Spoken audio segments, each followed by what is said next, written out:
So friends, here we are at the beginning of a new sermon series, Dual Citizenship, being a spiritual being in a human world.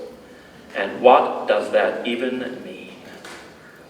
The French philosopher Pierre Teilhard de Chardin tells us that we are not human beings having a spiritual experience, but that we are spiritual beings having a human experience. He says the physical body is not actually truly ours. It belongs to planet Earth. We can call it our own while we reside in it here, but it does not belong to us. Just wrap your head around that for a minute. Not a human being on a spiritual journey, but a spiritual being on a human journey. That's us. That's you, and that's me. Spiritual beings on this journey we call life, with all its ups and downs and goods and bads. That totally changes the way that most of us look at ourselves and the world around us, doesn't it? Imagine if we all believe that each and every one of us, all spiritual beings, have come down to planet Earth to have this experience together on a human journey. I don't know about you, but I'm kind of like, if we believe that we are spiritual beings having this human experience, the soul is considered as a piece of the divine. Our souls are a piece of the divine, where unconditional love, forgiveness, compassion, peace, happiness, and harmony reside in our souls. Our spirit is here to experience this life and experience its lessons. 18th century Swedish scientist, inventor, and mystic. Wouldn't you love to have that as your title one day?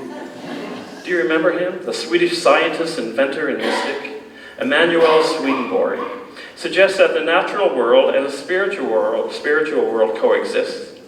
The natural world consists of everything you can see: houses, streets, the sky, people, trees, etc. The spiritual world, he says, consists of realities that we can't see, such as heaven and air, and the places and people in our imaginations.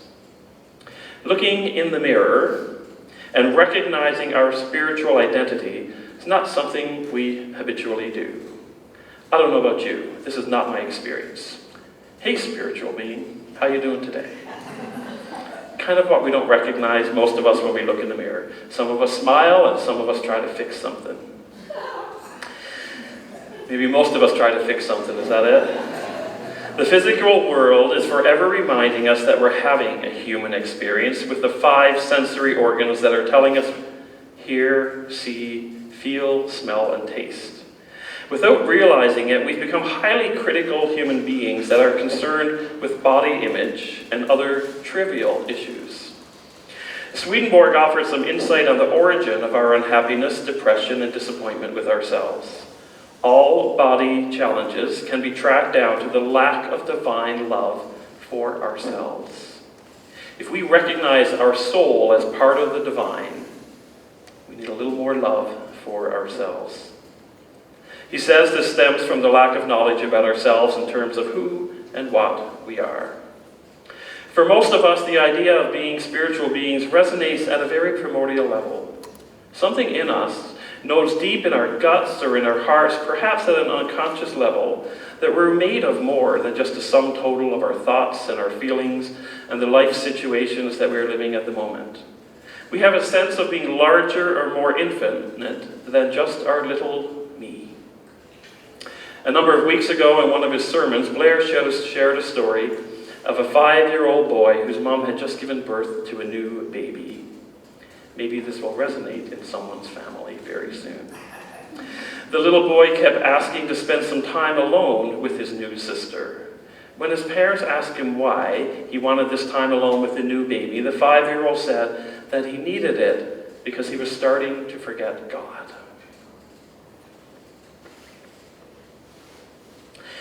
It seems that we come into this world with an innate wisdom and knowing of our infinite and spiritual nature, but through our conditioning and just as life unfolds, we forget who and how magnificent we really are.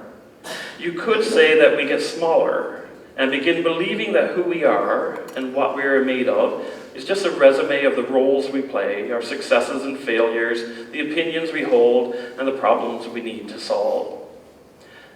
But believe me when I tell you this, friends, we are so much more than this. We are all beloved creations of God.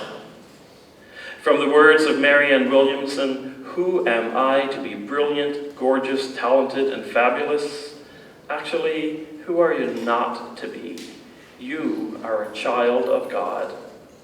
She says, you were born to make manifest the glory of God that is within us, that is within each of us, not just in some of us. So let your light shine. Can I get an amen? Amen. Today, as we explore when Spirit touches the earth in faith, I'm reminded of a wise and witty ancient Jewish tale from the Talmud called The Old Man, the Emperor, and the Figs. In Roman times, the Emperor Hadrian was riding with his army through Galilee. As he passed down a lane, he noticed a very old man planting a fig tree in his garden. The emperor ordered a soldier to bring the ancient gardener before him. "Old man," he said, "why are you planting that tree? The time to plant it was in your youth, to bear you fruit for your old age. It's too late now. At this stage of life, you can't hope to live to taste the fruit from it." The old man bowed before the emperor, as best his back would let him, and answered, "In my youth I worked, and I still work. With God's good pleasure, I may yet try the fruit of this tree I plant. I am in God's hands." "Tell me your age," said the emperor. "I have lived for 100 years, said the old man. 100 years old, and you still expect to eat from the fruit of this tree?" "If such be God's pleasure," replied the old man. "If not, I will leave it for my son, as my father left the fruit of his labor for me." "Well," said the emperor, "if you live until the figs from this tree are ripe, I pray you let me know of it." 10 years went by. The tree bore fruit, and the old man enjoyed his figs for his breakfast. And so it happened the emperor was again visiting Galilee. The old man resolved to visit him. He took a small basket, filled it with the choicest figs from the tree, and made his way to the palace. At the gate he told the guard of his purpose, and after some time he was admitted into the presence of the emperor. Again he bowed, as deeply as his old back would permit him, and he said, 10 years ago, you saw an old man planting a fig tree. You said to him, if you live to eat its fruit, I pray you let me know. Behold, I am that old man. I have come and brought you the fruit of the tree, so that you may also taste it. The emperor was very much pleased to see the old man had lived to enjoy the fruit of his labors. He emptied the man's basket of figs and ordered it to be filled with gold coins. When the old man had departed, the courtier said to the emperor, Your Excellence, why did you honor this old Jewish man? The Creator has honored him, so why not I? Replied the emperor. Now next door to this old man, there lived a crafty woman. When she heard of her neighbor's good fortune, she was filled with envy. She thought her husband should try his luck in the same quarter. She filled an immense basket with figs and placed it on his shoulder and said, Now carry it to the emperor. He loves figs, and he'll fill your basket with gold coins. When her husband approached the gates to the palace, he told his errand to the guard, saying, I brought these figs to the emperor. When this was told the emperor, he ordered the man to stand in the hallway of the palace, and all who passed him pelted him with his figs. He returned home to his wife sore and crestfallen. She looked at her poor, bruised husband, and at last she chuckled and said, Never you mind. You should look on the bright side. If they had been coconuts instead of figs, you would have suffered harder knocks. May they not be coconuts, my friends. An ancient Greek proverb says, A society grows great when an old person plants trees in whose shades they shall never sit. A society grows great when an old person plants trees in whose shade they shall never sit. In the scripture that Sherry shared with us this morning, you may recall that Paul uses the names of these well-known Hebrew people, those of the Great Faith Hall of Fame, who show their faith in action. Paul knows what he's doing here. He highlights the celebrities of the human community, of the Hebrew community, people who have done great things in faith. By an act of faith, Abel brought a better sacrifice to God than his brother Cain. Abel, a generous shepherd, offered the best of what he had, the fattest of his sheep. But Cain, we're told, a miserly farmer, not saying farmers are miserly, Cain was a miserly farmer, brought a poor quality offering, a bunch of grass and some worthless seeds. Abel's offering was accepted, but Cain's was not. It was what Abel believed, not what he brought, that made the difference. He believed that God was worthy of the very best he had to offer. By an act of faith, we're told in the scripture passage, Enoch is someone who holds a rare distinction in the Bible as the man who did not die. He skipped death completely.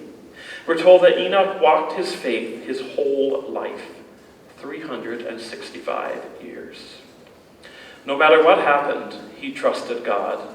He obeyed God, and God loved Enoch so much that God spared him the experience of death. And we are told in the Bible, then he was no more, because God took him away. By an act of faith, this guy Noah built a ship in the middle of dry land. You can imagine how that went over. Noah lived at a time when the people on the earth were known as being very wicked. Their minds were constantly filled with violent, evil thoughts, and they did many terrible things. God spoke to Noah and said, "Build an ark." Noah's friends and neighbors laughed at him for building such a large boat on dry land, but as an act of faith, he built it anyways. By an act of faith, Abraham said yes to God's call to travel to an unknown place that would be his home. He lived with his family as strangers, camping in tents, in a place that would eventually become known as the city designed and built by God. And Sarah, the matriarch of the human Bible, an elderly woman who was barren and well past the age for having children, was told by God that her and her husband Abraham would have children, and their descendants would be as many as the number of stars in the sky, and as countless as the grains of sand on the seashore. And Sarah, the faithful one, believed. Each one of these people of faith died, not yet having in hand what was promised, but still believing. How did they do it? They saw it way off in the distance. They waved their greeting, and they accepted the fact that they were transients in this world. People who live this way make it plain that they are looking for their true home. We're told if they were homesick for the old country, they could have gone back any time they wanted. But they were after a far better country than that. They were after heaven country, here on earth. You can see why God is so proud of them and has a city waiting for them. They believe that God will fulfill God's promises. How faithful is that? And then there are stories of other faithful ones, current stories of people from the Great Faith Hall of Fame who are living their faith through their actions. Some of them, Hollywood celebrities who've spoken out about their faith. Martin Sheen, a name some of you probably recognize. Martin is a practicing Catholic who says, "I love the faith. I'm not nuts about the institution, but the faith is mine everywhere I go in the world." The belief that God became human, Martin says, that's genius. And that God could have chose to dwell where we would least likely look inside ourselves and inside each other. The genius of God in our humanity, he says, I love that. Every culture has that. The Hindus, the Muslims, all of them have it. That's the fundamental belief that all true believers, that God is present. God suffers and God is broken with us when we are. Denzel Washington, who is known to read from his Bible every day. That's kind of one of the things we know about Denzel. He's known to read from his Bible every day. In a speech to a graduating class says, "Don't aspire to make a living. aspire to make a difference. And Madonna, the queen of pop since the 1980s, who talks openly about her spiritual life and is often criticized for doing so, says, "Now you would think that studying the mystical interpretation of the Old Testament and trying to understand the secrets of the universe was a pretty harmless thing to do. I wasn't hurting anyone. Just going to class, taking notes in my spiral notebook, contemplating my future. I was actually trying to become a better person. I think it's important to study all the holy books," she says. As my friend Yaman always tells me, Madonna says, "A good Muslim is a good Jew, and a good Jew is a good Christian," and so forth. I couldn't agree more. And then there's us. Everyday, imperfect, good, faithful people. Remember the proverb I mentioned a little while ago, "A society grows great when old people plant trees, in whose shades they shall never sit." And so I wonder, what are some of the trees that you've planted? Some of the trees in whose shade you may never sit. You planted these trees, these seeds, these ideas, out of an act of pure love and faith because you knew it was the right thing to do. Not because you're looking for the reward, and not because you wanted and expected to eat those figs, but because you knew that this was what God wanted you to do, to plant. Your faith plants a seed. Every moment of faith shared within us or shared by us plants a seed. The stories of God's love we hear from others or tell others will take root somewhere in our souls. And one day, when we least expect it, or when we need those stories the most, they will come to us in memory. The seeds of faith growing a foundation within us. Have you ever had a moment where you randomly remembered something from your past that comforted you? Whether a kind word from a loved one, a verse, or a quote. I have. You've likely heard me mention before that my mom was the queen of wise one-liners. I keep them in a notebook to remind myself when I need reminding. Sometimes in moments of frustration, we find calm in thinking of someone so random, something we hadn't even remembered learning, and it brings us comfort. That is so cool to me. Often it's in those moments that we realize the true power of faith. Sometimes we share things with people that seem so inconsequential, but can later make a huge impact, and vice versa. Which means that the things we say, the stories we have, the love we give, that changes people's hearts. Even if we might not see it right away. As people of faith, we have the power to positively influence the world.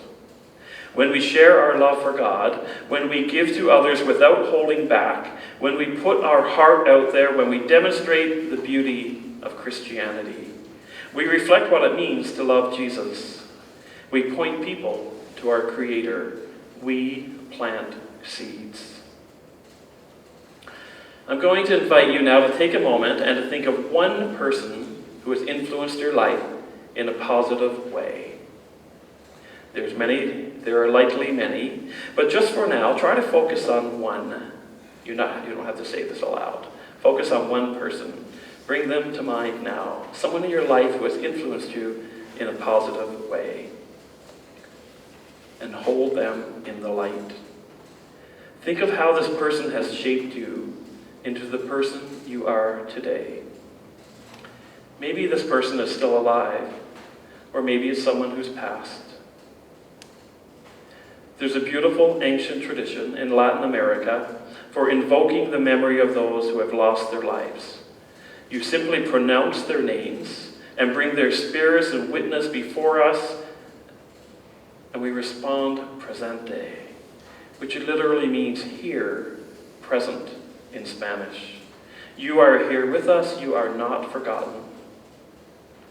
I would like to invite you in a moment to offer their names aloud, and we'll do it all at once.